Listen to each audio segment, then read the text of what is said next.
আমি সরাসরি অধ্যাপক বিশ্বনাথ চক্রবর্তীর কাছে চলে যাব। বিশ্বনাথ দা, বহুবার এই স্টুডিওতে আমরা আলোচনা করেছি যে এক একটা ঘটনা, এক একটা রাজনৈতিক টানাপোড়েন এমন জায়গায় গেছে যে মনে হয়েছে যে রাজ্যপাল সিভি আনন্দ বোসকে কতদিন পশ্চিমবঙ্গের রাজ্যপাল হিসেবে কেন্দ্রীয় স্বরাষ্ট্র মন্ত্রক রাখবে এ নিয়ে সংশয় প্রকাশ আপনারা করেছেন একেবারে প্রকাশ্যে। প্রতিবারই একেবারে বহাল তবিয়াতে রাজভবনে থেকে গেছেন সিভি আনন্দ বোস। আজকে ভোটের মুখে এই তার পদত্যাগ কতটা রাজনৈতিকভাবে তাৎপর্যপূর্ণ? সুমনদা, প্রথমে বলবো যে আপনি যদি মমতা বন্দ্যোপাধ্যায়ের প্রতিক্রিয়া দেখেন, মানে যে মমতা বন্দ্যোপাধ্যায় সিবি আনন্দ বোসের বিরুদ্ধে শ্লীলতাহানির অভিযোগ এনেছিলেন, সেই মমতা বন্দ্যোপাধ্যায় সিবি আনন্দের পক্ষ নিচ্ছেন, এই জায়গার মধ্যেই কিন্তু আপনি খুঁজে পাবেন কেন আনন্দ বোসকে সরিয়ে দেওয়া হলো। যদিও মুখে বলা এবং বিশ্বনাথ দা, মুখ্যমন্ত্রী বলেছিলেন যতদিন উনি রাজভবনে থাকবেন আমি রাজভবনে যাব না, তারপরে অবশ্য তিনি একাধিকবার গেছেন। আপনি সেখান থেকেই বুঝতে পারবেন যে কেন আনন্দ বোসকে সরে যেতে হলো। এবং অবশ্যই স্বরাষ্ট্র দপ্তরের মন্ত্রী অমিত শাহ মানে নির্দেশেই সরে যেতে হলো। মুখে উনি যাই বলুন, কারণ যাই দেখান। দেখুন, দুটো বিষয় খুব পরিষ্কার শেষ দিকে হয়েছিল। একটা হলো যে সন্দেশখালীর ঘটনার কনটেক্সটে যেভাবে আনন্দ বোসের বিরুদ্ধে শ্লীলতাহানির ঘটনা এসেছিল, দুবার এসেছিল, একবার দিল্লিতে আর একবার রাজভবনের। দুটোর ঘটনার পরে বারবার সিবি আনন্দ বোসের বিরুদ্ধে অভিযোগ আসছিল যে নবান্নর সাথে সখ্যতা বজায় রাখছেন, বহু ক্ষেত্রে তিনি কনভার্জেন্ট অবস্থান নিচ্ছেন এবং মুখ্যমন্ত্রীও তার অবস্থান পরিবর্তন করে রাজভবনে যাচ্ছেন। এই সখ্যতা কিন্তু দিল্লির কাছে দিনের আলোর মতন পরিষ্কার হচ্ছিল। শেষ যে জায়গাটাতে দিল্লি বুঝতে পেরেছিল যে মানে আনন্দ বোস কম্প্রোমাইজ করছে মমতা বন্দ্যোপাধ্যায়ের সাথে, সেটা হলো বিভিন্ন বিশ্ববিদ্যালয়ের উপাচার্য নিয়োগ। বিভিন্ন বিশ্ববিদ্যালয়ের উপাচার্য নিয়োগের ক্ষেত্রে একের পর এক তিনি যাদেরকে নিয়োগ করেছেন তাদেরকে বাদ দিয়ে তৃণমূল কংগ্রেসের যারা, তাদেরকে প্রাধান্য দিয়ে তিনি কিন্তু অ্যাপয়েন্টমেন্ট গুলো দিয়েছেন। বহু ক্ষেত্রে, আমি নাম নিতে পারছি না সুমনদা যেহেতু এই পেশায় আছি, বহু ক্ষেত্রে এমনকি তৃণমূল কংগ্রেসের সাথে সম্পর্কিত অফিসার তাদের লোকজনকেও তার আলাদা করে বৈঠক করে কিন্তু তাদেরকে উপাচার্য পদে বসিয়েছেন। এটা কিন্তু বিজেপির বিভিন্ন মহল থেকে এই নিয়ে কিন্তু সরব তারা দিল্লিকে বোঝানোর চেষ্টা করেছেন যে সিবি আনন্দ বোস কিন্তু কম্প্রোমাইজ করছেন মমতা বন্দ্যোপাধ্যায়ের সাথে।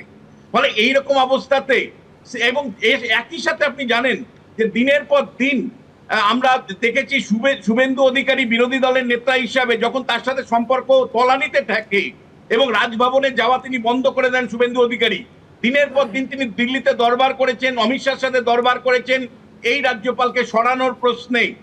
এবং একই সাথে তখন রাজ্যের সভাপতি ছিলেন সুকান্ত মজুমদার, তিনিও কিন্তু আনন্দ বোস সরে যাক, বা বিজেপির অনেক নেতারাই কিন্তু চাইছিলেন যে আনন্দ বোস সরে যাক। কিন্তু সেই সময় প্রধানমন্ত্রী যেহেতু অত্যন্ত ঘনিষ্ঠ ছিলেন, ফলে আরএসএস এর একদিকে ব্যাকআপ, আরেকদিকে প্রধানমন্ত্রীর ঘনিষ্ঠতা, কারণ প্রধানমন্ত্রী তার মধ্যে উন্নয়নের ভাবমূর্তি দেখতে পেয়েছিলেন, বই লেখা নিয়ে প্রধানমন্ত্রী ভীষণ মুখ ছিলেন।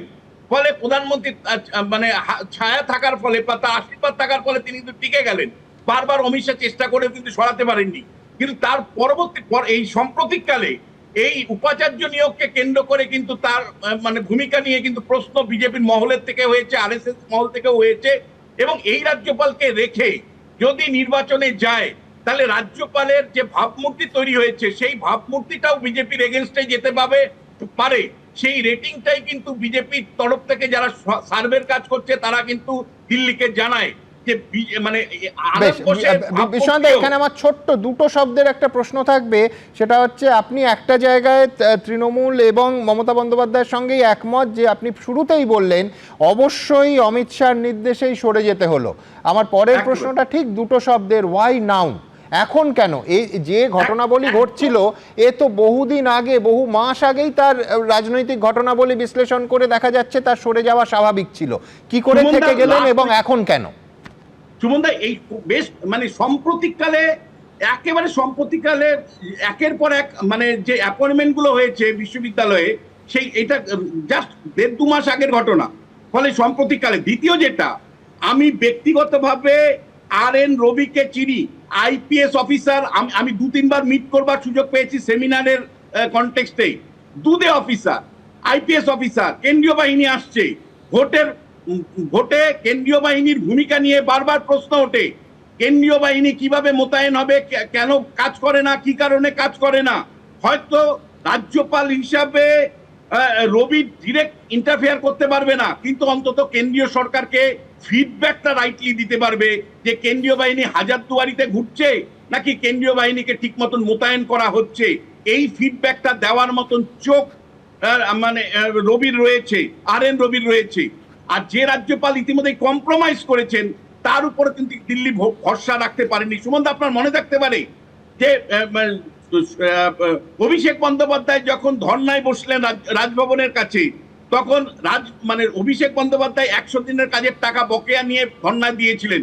সেখানে রাজ্যপাল উপযাজক হয়ে অভিষেক বন্দ্যোপাধ্যায়ের দূত হয়ে কিন্তু তিনি দিল্লির সাথে দরবার করেছিলেন, যেটাও কিন্তু দিল্লিতে যারা বিজেপি করেন বা কেন্দ্রীয় সরকার কিন্তু ভালো চোখে নেননি। যে রাজ্যপাল নিজে কেন এসে দূত হিসাবে অভিষেকের দূত হিসাবে ভূমিকা পালন করছে সেটাকে কিন্তু তারা ভালো চোখে নেননি। ফলে দেখুন প্রধানমন্ত্রীর একটা আশীর্বাদ ছিল তার উপরে, সেই কারণে দীর্ঘদিন টিকে ছিল। কিন্তু দিনের পর দিন আমরা দেখেছি রাজ্যের প্রধান বিরোধী দল বিজেপির সাথে তার সম্পর্ক অত্যন্ত শীতল ছিল। বিশেষ করে শুভেন্দু অধিকারীর আজকে জয় হয়েছে, দিনের পর দিন শুভেন্দু অধিকারী লেগেছিলেন এই আনন্দ বোসকে সরানোর প্রশ্নে, এবং শেষ পর্যন্ত আমি বলবো যে আজকে আনন্দ বোসের পদত্যাগের মধ্য দিয়ে কিন্তু শুভেন্দুর দাবি কিন্তু কার্যকারী হলো বলা যায়। শুভেন্দু কি কেন বারবার প্রশ্ন তুলেছেন, ওই হাতে খড়ির থেকেই তার আপত্তি ছিল। পরবর্তী সময় মমতা বন্দ্যোপাধ্যায়ের সাথে বিভিন্ন ইস্যুতে তার সখ্যতা নিয়ে তিনি প্রশ্ন তুলেছিলেন। যখনই রাজভবনে গিয়েছিলেন, রাজভবনে গিয়ে যে ধরনের বিরোধীদের কথা শোনা হয় সেই কথা শোনেননি বারবার, সেই অভিযোগটাও ছিল। আমাদের রাজ্যে রাজভবন অনেক সময়ই হলো বিরোধীদের কণ্ঠের জায়গা। আপনি জানেন গোপাল কৃষ্ণ গান্ধী যখন রাজভবনে ছিল, মমতা বন্দ্যোপাধ্যায় ছুটে বারবার ছুটে যেতেন মমতা বন্দ্যোপাধ্যায় গোপাল কৃষ্ণ গান্ধীর কাছে, কারণ আমাদের রাজ্যে যারা বিরোধী দল করে তাদের দেহ আর মনের উপর শাসক দল নিয়ন্ত্রণ নেয়। ফলে রাজভবন হলো একটা গ্রিভান্সেস জায়গা, গ্রিভান্সেস রিড্রেস করবার একটা জায়গা, অর্থাৎ অভিযোগ শোনার একটা জায়গা, এবং প্রতিকার না করতে পারুক অন্ততপক্ষে মৌখিকভাবে কিছুটা প্রতিকারের উদ্যোগ তারা নেন। সেই উদ্যোগটাও কিন্তু একটা পর্যায়ে কিন্তু আনন্দ বোস নিচ্ছিলেন না।